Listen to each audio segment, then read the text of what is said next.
Nanse, Danielle Bird Nasiga Asun, Mr. Wasis Neheowak Otinia. My name is Danielle Bird. I'm currently an MA student in the Department of Indigenous Studies at the University of Saskatchewan, where I'm in the final stages of my studies. So everything is still a work in progress, and I'm open to any suggestions and feedback and all that nice stuff. I'm a member of Satellite Cree Nation, which is here in Alberta. And I have strong familial ties to the Missawasis Neheowak in Saskatchewan. And while I identify as a member of both communities, I grew up and continue to live in the inner city of Saskatoon. So I come from the hood, basically. But I always like to begin my presentations with some sort of positionality statement because it allows me to ground myself in community. Such a practice aligns with Neheo protocols and ethics which require that individuals locate themselves through kinship networks. And it also serves to inform others about the communities that I remain accountable to. So I do acknowledge that we are currently situated on Treaty 7 territory on lands which are the traditional territory of the Blackfoot Confederacy and lands that remain meeting grounds for diverse Indigenous nations. I'm also aware that territorial acknowledgements have become quite common at conferences. So I challenge you all to take those acknowledgements one step further and think of ways to incorporate that awareness into your everyday practice. So since the Truth and Reconciliation Commission released its final report in 2016, there's been a push towards having Indigenous knowledges, epistemologies, ontologies, cosmologies, all acknowledged and validated within all aspects of society now, but Canadian society for sure. And this is a trend that some have called indigenization. Similarly, critical and community engaged, anti-racist, anti-colonial, and feminist scholars are challenging various institutions to create space for Indigenous peoples' knowledges and perspectives. However, many Indigenous people continue to occupy marginalized spaces within all aspects of society, primarily when they do not adhere to the conventional norms set out by various institutions and from the dominant culture, or when they do not adhere to the traditional understandings of what constitutes Indigenous knowledge. So I'm currently engaged in research that explores the links between settler colonial tools of social control and the ongoing criminalization and over-incarceration of Indigenous women in Saskatchewan.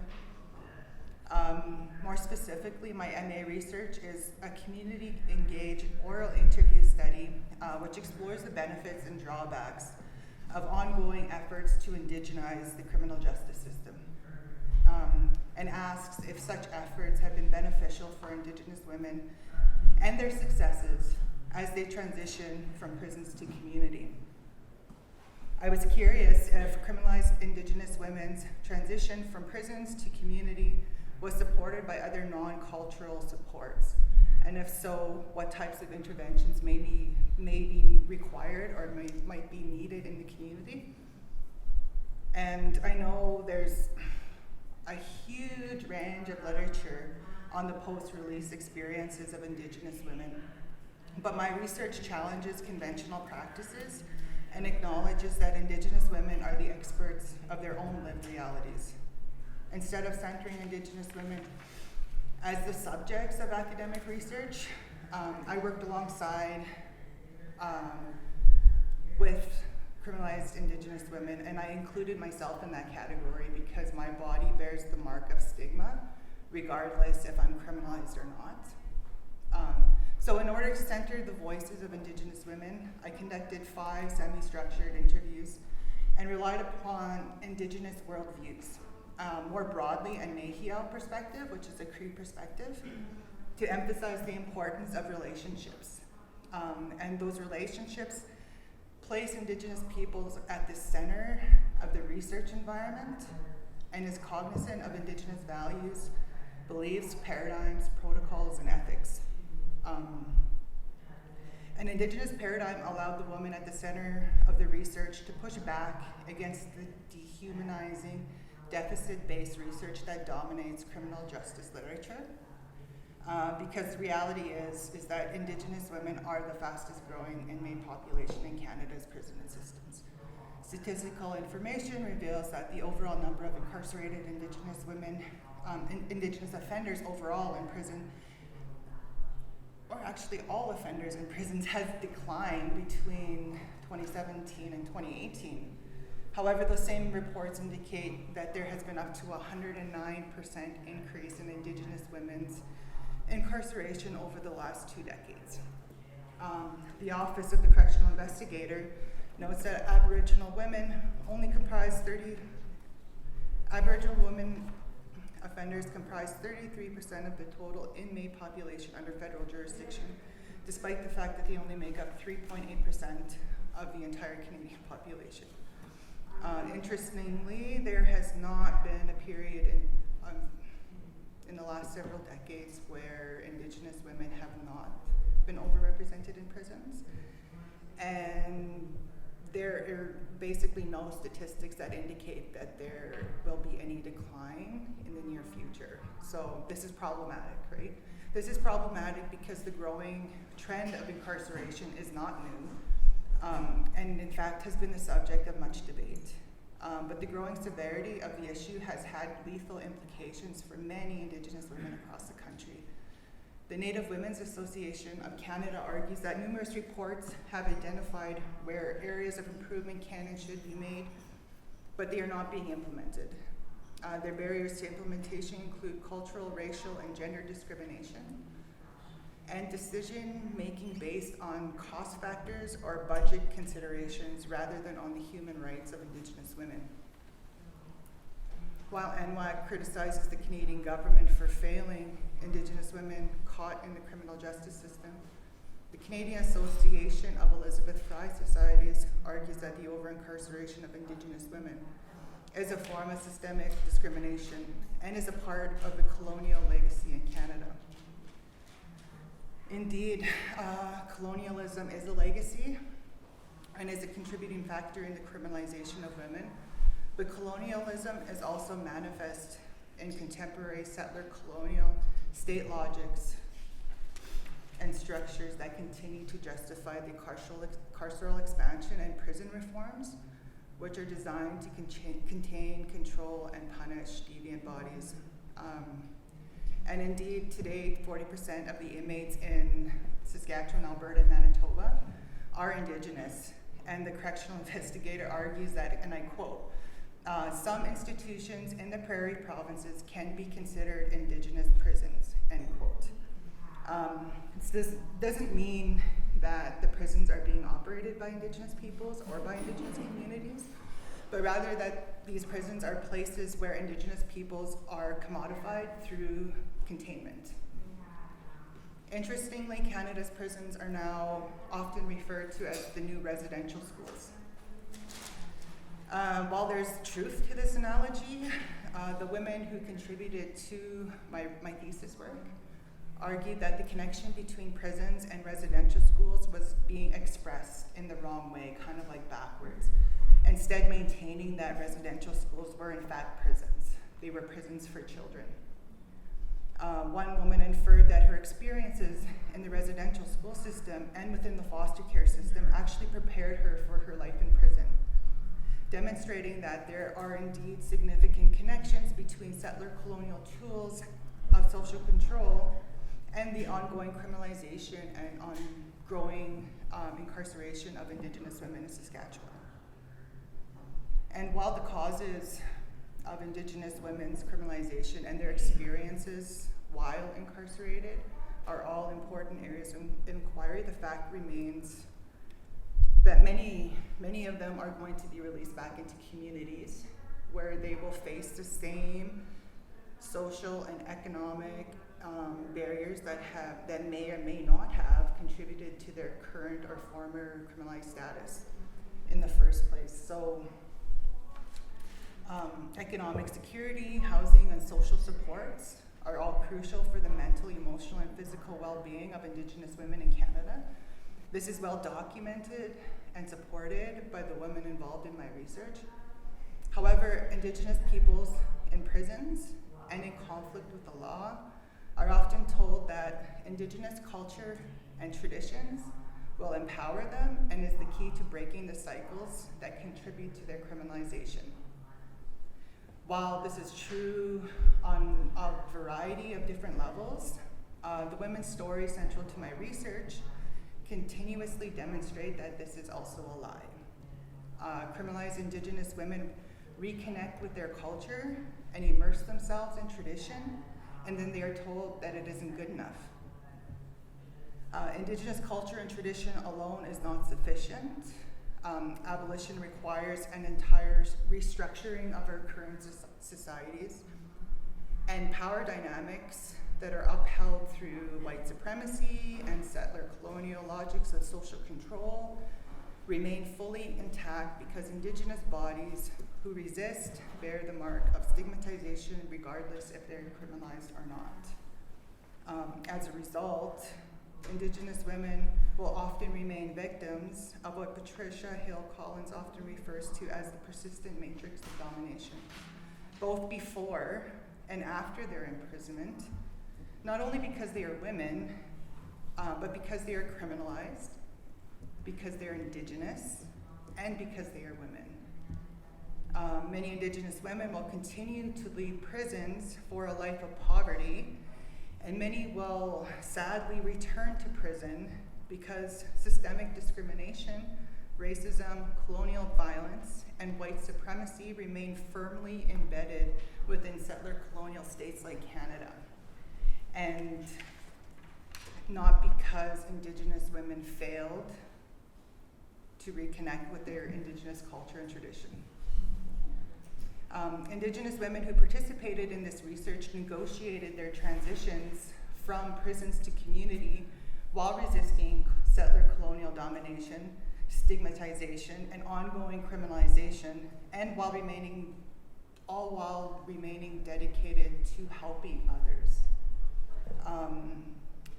Their post-release successes emerged in their enduring dedication to the communities that have often rejected them or have altogether forgotten about them, which also speaks to their resilience in the face of ongoing oppression and criminalization.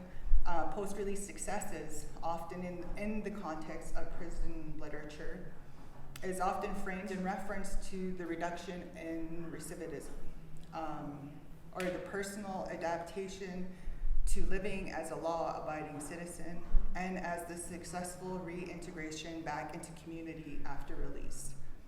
However, the women involved in this research pushed back and resisted hegemonic definitions of success and instead defined their own successes as the ability to live free from fear.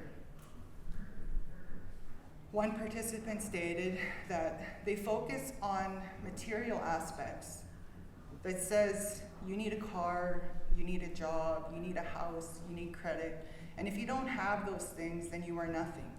So if you take someone like me who is getting out of prison, and if that's the standard for success, then I'm still a fucking failure.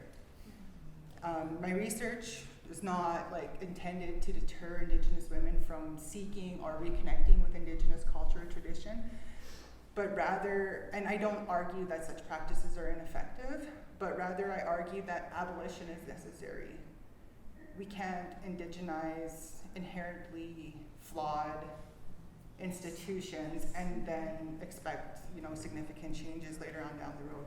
So Canadian society requires all of those significant social, political, and economic transformations that cannot take place if we are still focused on making Indigenous people the problem. As progressive as efforts to indigenize the criminal justice system appear, the continued emphasis on the integration of culture and traditions as the solution to the over-incarceration of Indigenous people does little to disrupt the inherently punitive foundation from which the Canadian carceral system emanates. Similarly, such reforms offer a romanticized view of Indigenous culture and tradition, which ignores how racialized, sexualized, and gendered power relations often contribute to Indigenous women's criminalization and marginalization both within and outside of their own communities. The women involved in the research were asked, what would you say to other Indigenous women leaving prisons? And they said that they would tell women that Indigenous culture and tradition alone is not enough to protect Indigenous women. The toxicity of settler colonial violence permeates all aspects of Canadian society and contributes to Indigenous women's criminalization, thus perpetuating the cycle of incarceration. Instead, they said they needed relationships, or what Dr. Sarah Hunt calls intersectional relationships of resistance. These are relationships that often transcend borders, relationships that transcend race, class, gender, and all social positionalities in order to effectively throw into question the legitimacy of settler colonial mechanisms of social control and domination. So basically they were saying without those relationships, they can't fight those systems on their own, right? So that's all I had. I had to cut my stuff short because baby. So do you have any questions? So when you were talking about how the women you spoke to were kind of resisting, that they were resisting, these different like hegemonic definitions of success and stuff like that. Like, do you have examples of like what they were kind of doing that they're like, okay, like this is how I'm going to define my own success, right? That was working. I don't think they had necessarily known until after some of our discussions lasted 3 or 4 hours. So these were long interviews, and I think that as we discussed and as we talked through certain issues, a lot of the women had kind of come to that realization that, you know what, I don't have an education, I don't have a job, I don't own a house, I don't have all of these materialistic things that constitute success within a capitalist society. Mm-hmm. So they kind of said, well, if that's the case, then I'm still a failure, right? Yeah. But I'm not a failure. So they really just kind of resisted what that actually meant within the context, even within the context of CSC. Like say, I had one participant who actually said that they want you to stay out so then they look successful, right? So basically saying that prisons wanted, prison administration or CSC wanted them to stay out. So then they look successful. Then they look like they actually did something on the inside. Oh, well, we gave them Indigenous culture and tradition and we made everything better.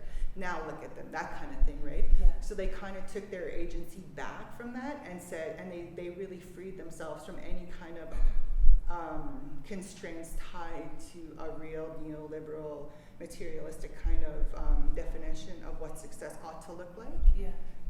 So. Yeah. Oh, yeah. Okay.